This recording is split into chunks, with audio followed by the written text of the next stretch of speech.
Aku nggak akan bilang aku ateis sih. Ateis kan langsung bilang kayak saya tidak percaya Tuhan. Haha. Masalahnya saya nggak bisa membuktikan juga kalau Tuhan nggak ada kan. Oke, jadi kamu apa namanya?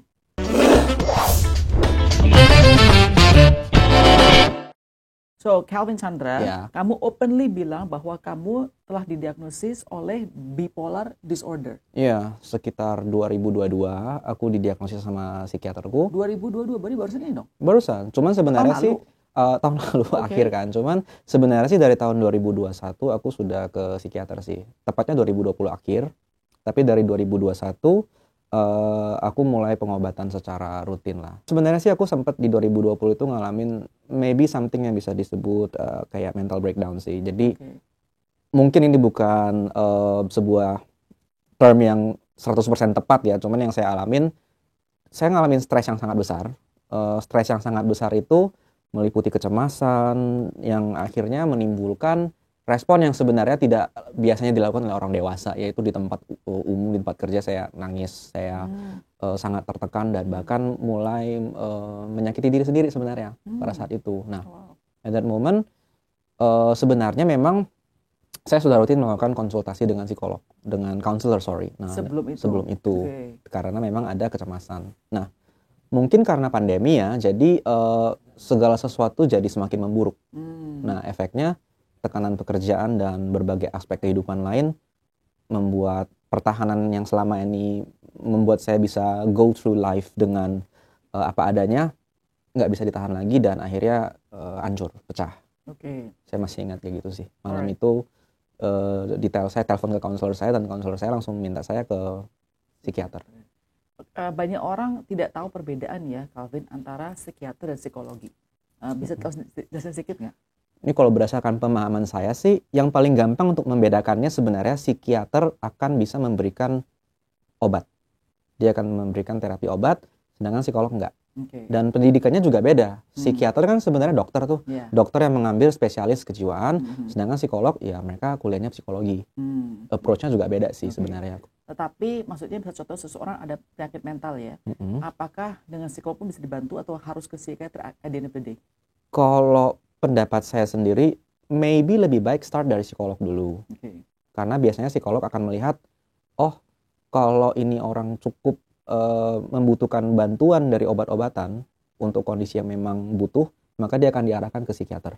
Jadi artinya kalau orang yang sudah lebih serius atau lebih advance, biasanya harus ke psikiatris ya?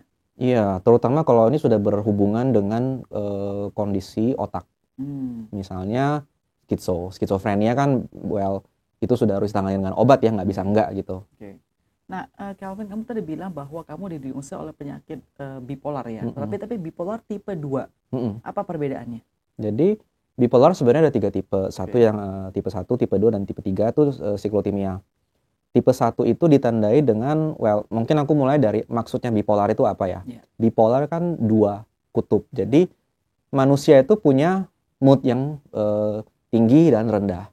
It's normal. We can be happy, we can be sad, and itu bisa berubah-ubah, itu normal gitu. Tapi dalam kondisi orang dengan gangguan bipolar, tingginya itu bisa tinggi banget dan rendahnya bisa rendah Jadi banget. ekstrim. Very extreme gitu. Dan itu enggak yang happy langsung sedih, enggak. Dalam kondisi seperti saya misalnya, saya bisa mengalami fase yang tinggi itu beberapa hari, kemudian yang rendah beberapa hari atau mungkin bisa semingguan lebih gitu. Nah, di tipe 1 maniknya itu tinggi sekali. Nah, tinggi sekali mungkin kita bilang happy dong, ya kan? It sounds like a good thing, tapi sebenarnya enggak juga. Karena ketika itu kita bisa nggak perlu tidur, energi berlebihan. Kayak orang yang ngedrak gitu kali ya? Kayak gitu sepertinya. Nah, bahkan bisa terlalu bersemangat, terlalu impulsif, merasa dirinya bisa melakukan segala hal. Dan mungkin malah bisa jadi gampang kesinggung, gampang marah gitu. Oke, itu tipe 1. Tipe 1. Kalau tipe 2? Tipe 2, maniknya itu disebut hypomanic. Itu sebenarnya tidak setinggi yang tipe 1. Dia hampir nggak bisa dibedakan dengan ya orang normal ketika dia lagi hypomanic. Nah, depresinya yang cukup dalam. Meskipun yang tipe 1 juga tentu ada fase depresinya juga ya. Tapi yang tipe 2 lebih seperti kayak opposite-nya daripada tipe 1 tadi ya. Bisa dibilang begitu. Although memang di tiap-tiap orang akan manifest dengan slight differences gitu sih. Kalau tipe 3? Nah, kalau tipe 3 lebih kalem lagi. Tapi aku Maksudnya kurang dua kutubnya tuh lebih di lebih tengah-tengah. lebih tengah-tengah. Itu Jadi actually sepengetahuan saya. paling ringan sebetulnya adalah tipe 3 berarti mestinya ya. In a general sense bisa dibilang begitu. Tapi again, ini aku bukan psikiater ya. Iya. Jadi don't take my word on that. Kamu pernah self-diagnose nggak sebelum kamu ke psikolog atau psikiater? Enggak sih, tapi aku lebih ke menjelaskan secara general. I know I am not fine. Saya nggak sehat, saya tahu. Salah satu ciri yang saya tahu bahwa saya butuh pertolongan adalah ketika saya melukai diri sendiri. At that time, saya membenturkan kepala saya ke meja, ke tembok, saya menangis nggak keruan, seperti bocah tantrum aja. Yang mana untuk seseorang usia 29, 30 nggak normal kan. Wait, jadi ketika kamu membenturkan kepala ke tembok itu, kamu sadar nggak? Sadar, tapi jadi begini, seperti seseorang yang ingin mengeluarkan sesuatu dari dirinya nggak bisa, dan dia butuh melampiaskan sesuatu. Nah, saya ingat saat itu saya merasakan kecemasan yang sangat tinggi, stres yang tinggi sampai tangan saya begini, gemetar dan kaku, dan saya merasa ada yang harus dikeluarin. Saya nggak tahu kenapa, yang saya lakukan adalah membenturkan itu, karena saya mikir setidaknya sakit yang di sini menjadi sakit fisik, gitu sih. Oke, jadi pas kamu membenturkan kamu sadar, keluar darah? Untungnya sih enggak. Tapi ada pasti benjolan ya, iya. Biru pasti ada kan. Jadi kerasa sakit fisiknya juga keras tapinya saat itu. Lumayan. Terus pas kamu sadar, wait, ini kok kayaknya nggak sehat atau nggak normal tuh pas sudah terjadi kasusnya tuh pas berapa hari atau berapa jam atau gimana? Atau langsung segera? Pada saat itu sih masih dalam kondisi kacau ya, tapi setelah beberapa jam agak reda dan mulai bisa kenapa tadi gitu loh. Nah, saya baru gitu sih. Apakah biasanya orang-orang yang ada bipolar itu seperti kayak begitu? Maksudnya nggak bisa kontrol, tadi kamu bilang emosi terus ditahan atau gimana cara keluarkannya nggak tahu. Kalau untuk bipolar sendiri kan kategorinya adalah gangguan mood, gangguan dalam mood. Jadi kalau tidak dalam terapi sangat susah untuk dikontrol memang. Kayak saya sendiri baru tahu ketika saya 2 poin. Pertama adalah saya mengalami banyak hal yang membuat saya mengambil keputusan secara impulsif. Beli rumah. Nah, itu very possible sih beli rumah sih, jujur. Beli permen gitu ya. Beli rumah, terus ngambil 2 project di saat yang sama. Aku ikut sertifikasi, kemudian aku ngambil kerjaan yang ditawarkan oleh teman. All at the same time. Kemudian obviously nggak bisa dihandle kan. Dan suatu hari saya ngalamin yang mirip-mirip dengan kondisi dissociating. Jadi saya lagi ngobrol gini sama orang, tiba-tiba saya bisa beku kayak gitu, kayak tiba-tiba ada orang pencet DVD pause gitu di Netflix. Kemudian setelah itu saya ngerasa gemeteran, takut, dan at the same time saya merasa kayak ini kayak nggak real gitu loh. Di sekitar saya ini seperti kayak kamu tuh out of body melihat sesuatunya gitu bukan sih? Nggak out of the body, cuman saya merasa sekitar ini asing.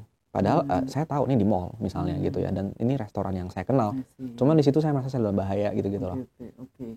Saya pengen tanya Calvin ya, tapi mohon maaf ya sebelumnya. Apakah kamu ada trauma pas kamu growing up, Mubi?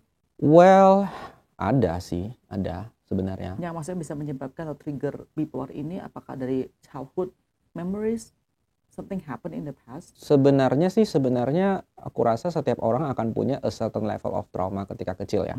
Banyak yang akan punya, cuman tidak semuanya akan memiliki tingkat keparahan yang sama gitu. Kalau dari sejak saya ngalamin ini semua, memang saya orang cukup penasaran ya. Jadi saya pengen cari tahu, saya baca dan lain-lain. Tapi ketika saya kaitkan dengan diri saya sendiri, salah satu pemicu yang paling kuat adalah kecemasan. Dan emosi cemas itulah yang sebenarnya saya telusuri sampai ke akarnya. Kebetulan saya dapat nih jawabannya, dan memang ada kondisi yang cemas ini yang menjadi akar dari semua masalah kejiwaan saya. Nah, kecemasan akan masa depan, kecemasan akan pekerjaan dan hubungan gitu. Itu awal-awalnya nggak ditanganin karena saya nggak tahu bahwa itu sesuatu yang mengganggu. Akhirnya menjadi sebuah stres itu menjadi general anxiety disorder, lalu depresi. Jadi tahun 2020 psikiater saya taunya ini depresi. Nah, habis itu diamatin lebih jauh lagi, baru confirm ini bipolar. Gitu sih. Sorry, jadi traumanya kenapa kamu bisa cemas itu? Kalau ditelusurin ya tadi kamu katakan. Kecemasan ini jadi Apakah tidak ada satu penyebab utama sebenarnya. Sorry, maksudnya kamu dari kecil apakah seseorang yang terus khawatir ke sekolah kamu dan sebagainya? Mungkin ada masalah dengan finansial sebenarnya. Dari pas kamu muda? Ya, gitu. Orang tua kamu susah? Ada challenge di finansial. Kemudian saya juga anak paling tua kan ya. Jadi selalu merasa ada tanggung jawab untuk itu. Meskipun sebenarnya orang tua juga nggak pernah begitu ya. Gitu ya. Orang tua saya baik-baik aja sebenarnya. In a way baik-baik, kayak ya ada plus minus, ada kelebihan kekurangan sama seperti keluarga-keluarga lain gitu. Nah cuma memang secara kepribadian saya juga orangnya semacam mengambil tanggung jawab itu. Secara kayaknya saya harus berhasil deh nanti. Saya harus bisa bantuin orang tua gitu-gitu kan. Dan at the same time somehow jadi lumayan tertekan. Oke, jadi kalau seorang bipolar itu apakah selalu karena ada satu kasus zaman dulu atau triggernya begitu, atau ada hormonal imbalance di brainnya atau bagaimana itu? Untuk menjawab ini mungkin butuh ahlinya ya. Cuman kalau saya boleh jawab berdasarkan apa yang saya baca dan don't quote me on this gitu ya. Mungkin nanti ada yang berkomentar dan kita bisa diskusi di bawah gitu. Hormonal imbalance sendiri kan bisa disebabkan juga setahu saya ya oleh tingkat stres yang terlalu lama. Sehingga akhirnya fungsinya jadi berubah. Nah, tapi tidak menutup kemungkinan juga bahwa bipolar disorder itu memang ada pengaruh genetik. Although tidak semua orang akan seperti itu. Kalau yang saya sempat diskusi sama psikiater saya adalah ada 3 hal sebenarnya yang bisa menjadi faktor, bukan penyebab utama ya. Yaitu satu memang environment, stres, lingkungan, interaksi dengan kehidupan dan pekerjaan. Ada genetik gitu. Kalau di keluarga dia nih banyak orang yang mungkin ada gangguan. Ya, bisa jadi ada faktor, dan terakhir adalah personality. Keluarga saya, setahu saya enggak. Oke. Ngapa nggak makanya aja? Terus nomor 3? Personality aja. Bisa jadi orangnya memang pencemas, overthinking gitu-gitu. Kalau kita lihat di society sekarang ini ya, kan suka bikin joke ya. Lu seorang marah-marah lu bipolar, seorang moody atau lebay bipolar atau apapun juga ya. Kamu sebagai seorang yang didiagnosa bipolar merasa offended nggak sih? Sebenarnya sih enggak. Aku jujur sama sekali enggak. Tapi lebih concern aja bahwa yang rugi justru orang awam kalau saya lihat sih. Orang yang sebenarnya mungkin baik-baik saja, atau mereka cuma experiencing emosi yang buruk. Bad mood lah. Just a bad day. Bisa jadi. Nah, sehingga mungkin mereka bisa terlalu merasa. But at the same time, orang yang mungkin punya gangguan, mereka juga bisa merasa baik-baik saja karena ini mah ya cuma bad mood doang aja. Kata-katain doang gitu kan. Sehingga bisa mendistorsi makna ini di masyarakat gitu. Jadi every time ada orang yang cerita sama saya kayak gitu, menurut lu gimana, Vin? Gue bilang, menurut gue lu periksa aja sih. Kalau misalnya pas diperiksa Anda baik-baik saja, bagus dong, gitu kan. Tapi kalau ternyata memang tidak baik, well, now you have the solution. Tinggal follow through aja dengan terapi dan apa yang diperlukan lah. Nah, Kak Vin, kamu kan seorang ateis ya, bener kan ya? Aku nggak akan bilang aku ateis sih. Ateis kan langsung bilang kayak saya tidak percaya Tuhan. Masalahnya saya nggak bisa membuktikan juga kalau Tuhan nggak ada kan. Oke, jadi kamu apa namanya? Sedang mencari.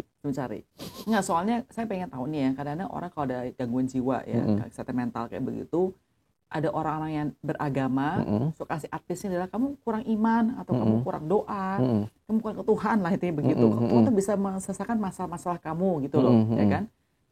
Pernah nggak sih orang artis demikian pada kamu? Oh, pernah. Orang tua kan? Saya. Pasti ya kan? Mama saya. Tahu agama apa? Oh, kita Kristen. Mama saya Kristen yang taat. Saya juga dulunya Kristen yang taat.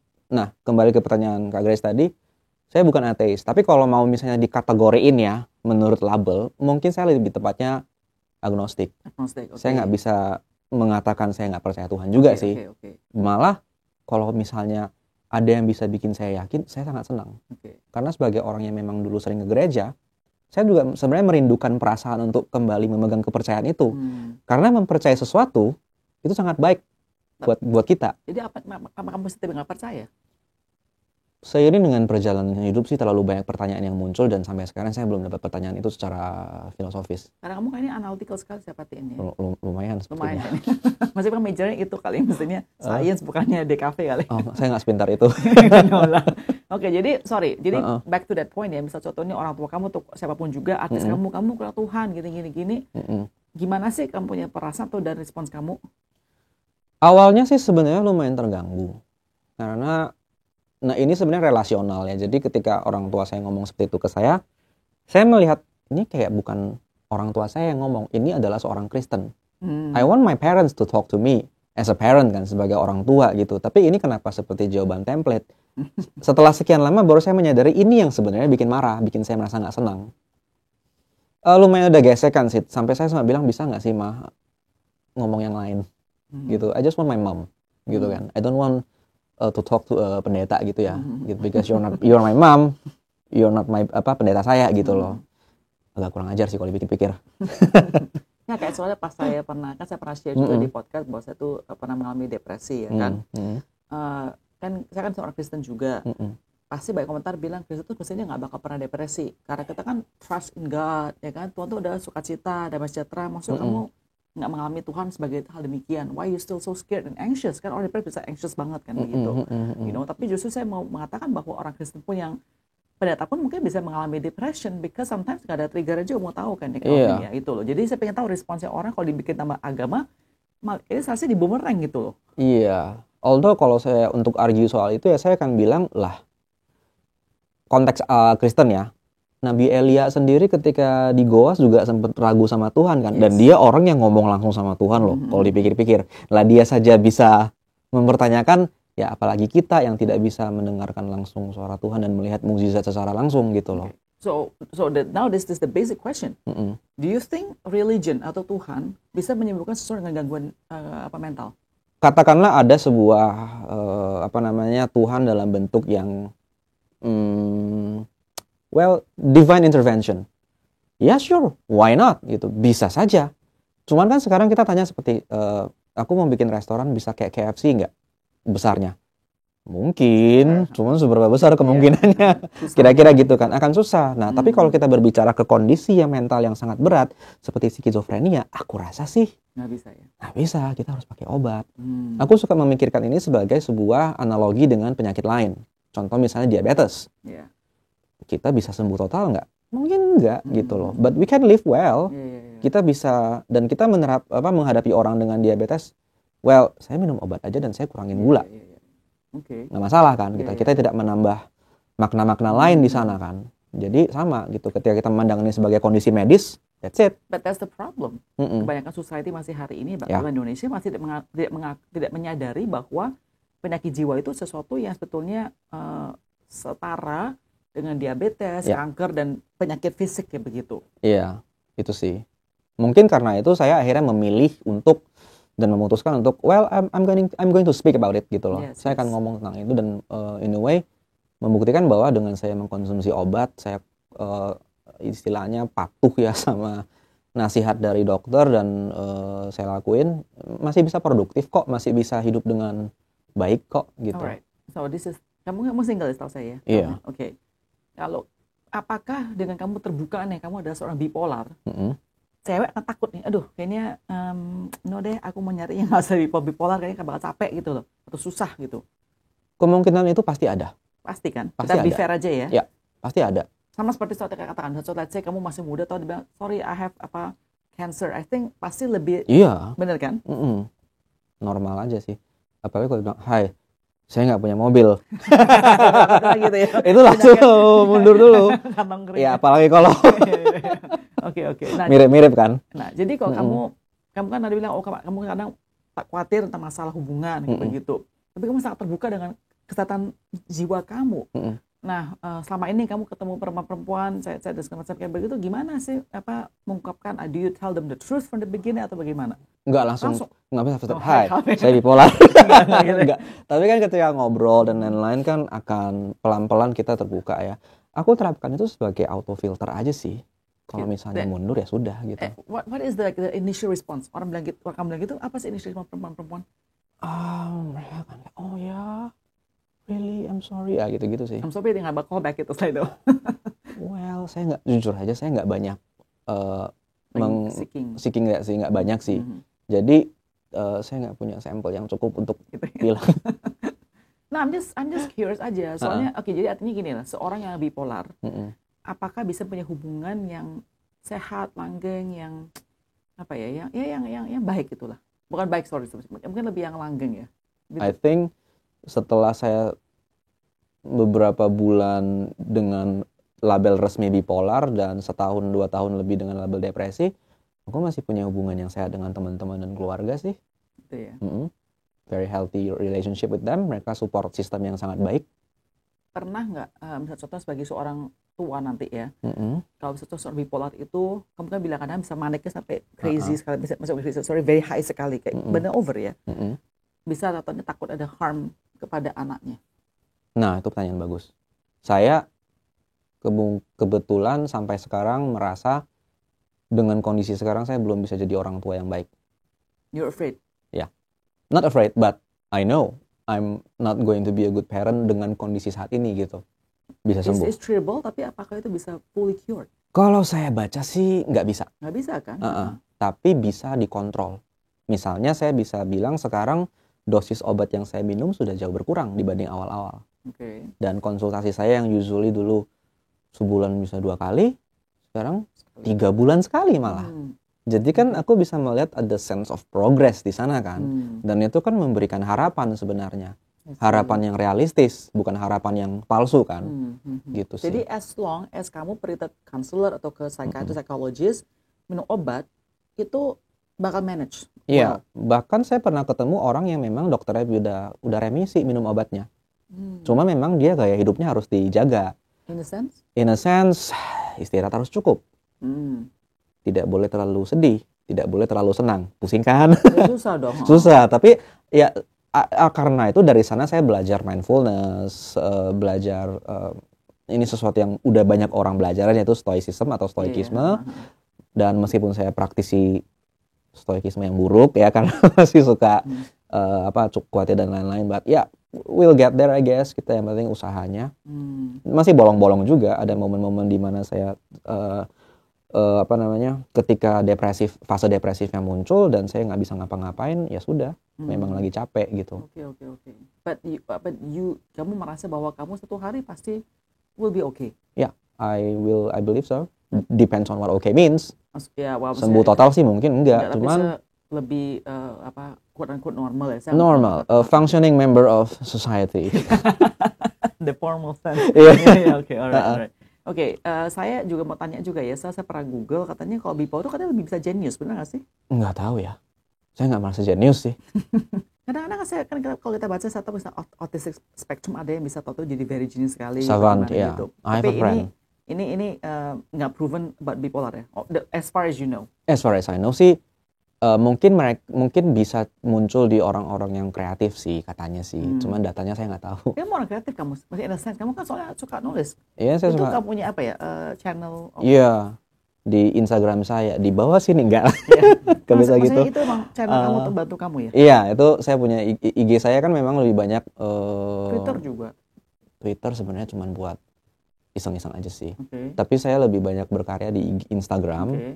Nah, di situ nulis, dan tulisan saya kan ada gambarnya, itu gambarnya saya yang tulis, saya yang bikin sendiri, gambar sendiri. Hebat. Nyanyi juga dulu, so nyanyi, gambar, nulis. Alright, jadi it helps ya if you do this kind of things untuk kamu pas kamu lagi down atau terlalu happy, bahkan you do all this, itu bisa benar channel kamu ya. Iya, therapeutic. Alright, now I have to ask about kemarin itu, karena kamu tulisan itu katanya dia di copy sama ada orang dicolong ya.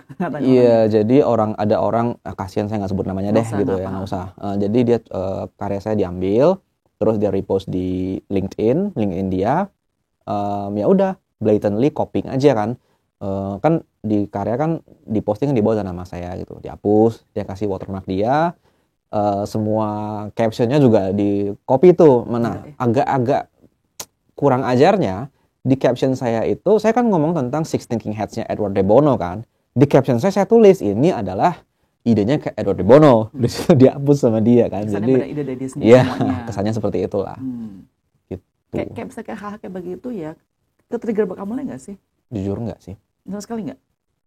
Nggak sih. Kemarin sih sedikit kaget, cuman saya pikir sih dia bisa nyuri, tapi dia nggak akan bisa replicate hal itu sih.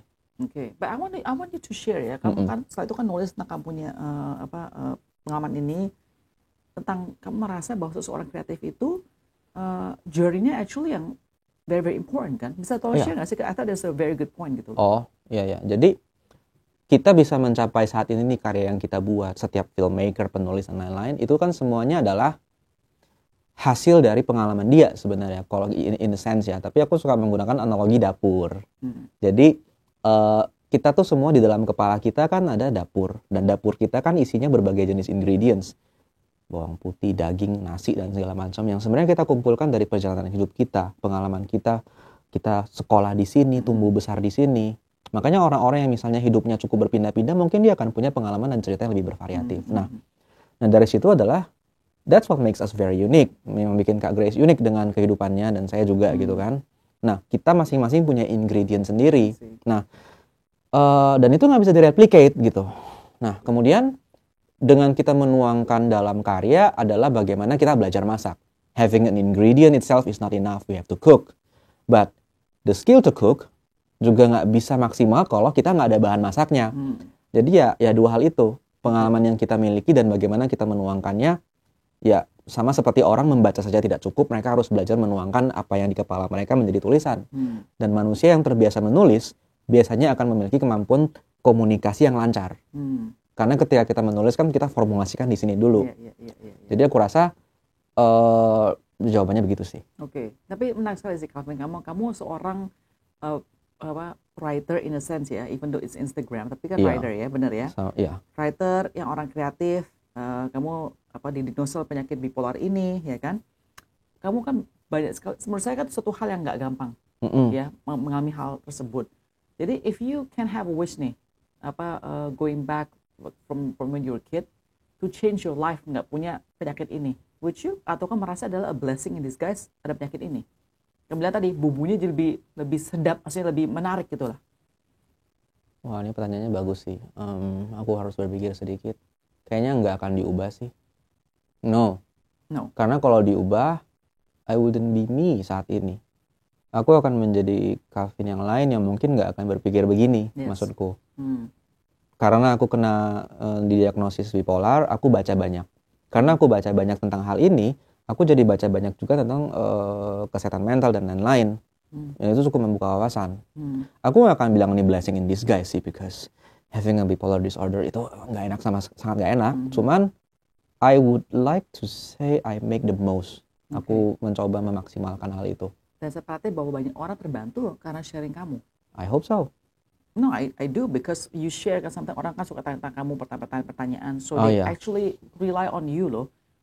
Untuk pertanyaan mereka juga, bantu mereka dalam mereka punya journey, whatever it is, ya kan? Iya.